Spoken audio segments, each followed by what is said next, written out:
Well, first of all, I want to say my name is Eddie Grubbs. I'm the owner of Ear to Hear Healthcare.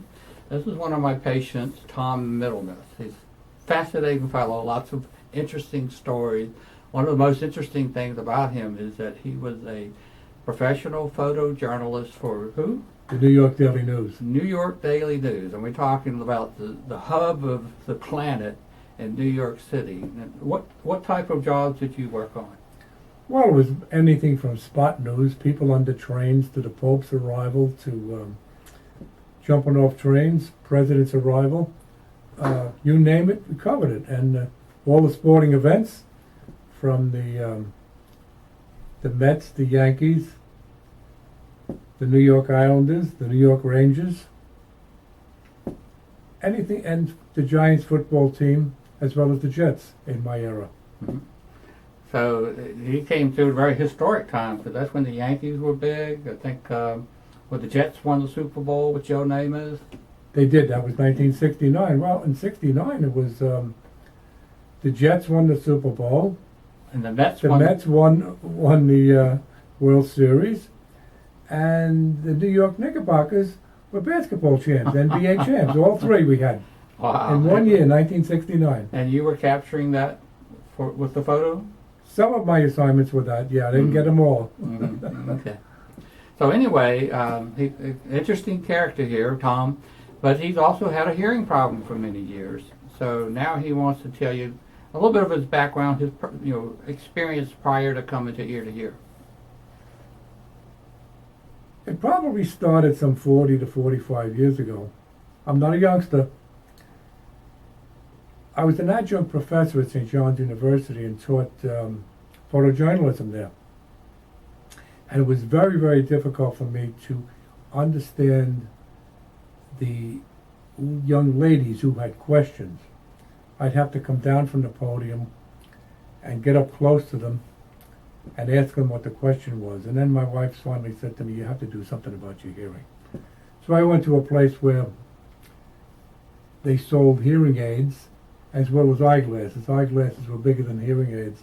And I got a pair of hearing aids, and were they incorporated in the hearing aids? No, they were the not. glasses? No, they were separate, just Okay. like in they went.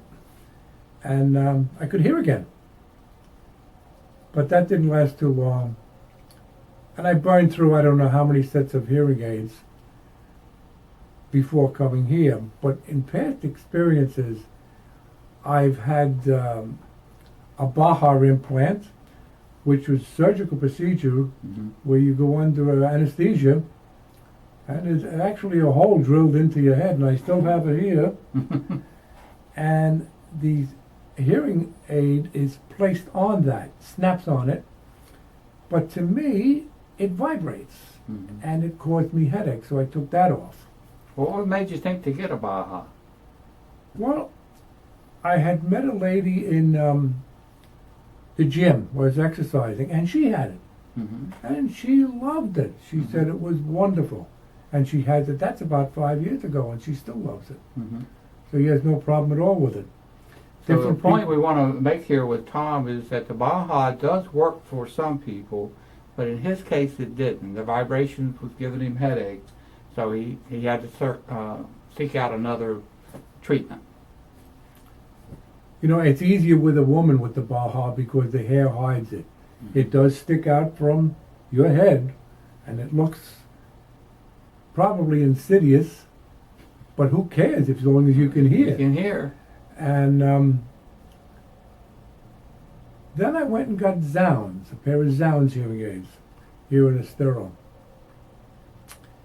I had them for about 3 years. Wow.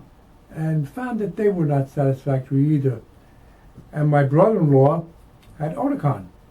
So I started researching Oticon and went to different people who distributed Oticon, and wound up coming up here to Ed Grubbs, whom I found to be honest, sincere, and very, very a nice man. So I said, I think I'll stick with him. And I did bring my wife with me. Always trust the women. She said, "You take him." I said, "Okay." So that's why we're here. That's why I did go with the Oticons.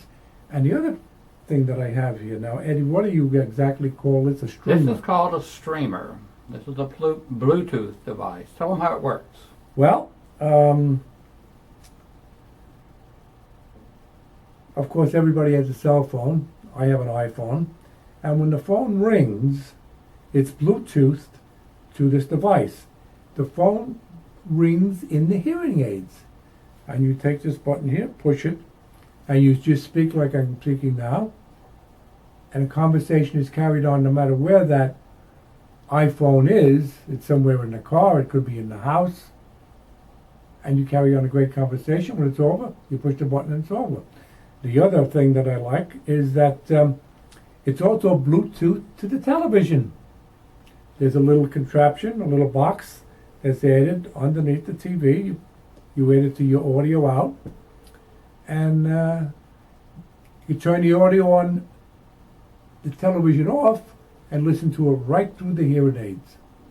It's wonderful. Mm-hmm. And the third part is going to church. My church has put up a hearing loop. Is that what you It's call it? called a loop. It's an electromagnetic method of conveying audio. Well, just push one button right here on this little streamer, and I hear directly what everyone is saying from the microphones. So you can actually enjoy the service of the Mass better than you could ever before, at least me, because I'm so hard of hearing. There were certain parts of the church that you could not sit in. I'd have to go sit under a speaker so I could hear what was going on. Not anymore. Go anywhere in the church, turn this on, and I have it made. And it's also true with theaters. A lot of theaters have this The looping? this system. I didn't know Yeah. that. Yeah. Anyone New in York particular? City. Oh, New York City. Yeah, Mm-hmm. they have the system. Right. I don't know about Naples or up here. I'm not too sure. It's mostly just in churches. I don't know of any places, like public places, bus stations, train stations, airports. I'm not aware of any. Yeah, there are theaters in New York City that do have it. Right. You could take this contraption and hang it around your neck if you gave your driver's license, Right. and you could hear it that way. So they must have had the loop system in connected to this. Yeah, that's an infrared that he's talking about there, and they're not quite as good. Sound quality is not as good. The looping is a better choice in a big venue like that. And fortunately, he has it in his church, and also he has the streaming device, which connects him up to that looping. So it's been a good overall experience for you. Oh, my overall experience is wonderful. I like Mr. Grubbs there. He's wonderful. And anybody who needs hearing aids, I would suggest you come and see him. Well, thanks for coming in today and sharing that information with us, Tom. You're welcome. God bless. See you next time.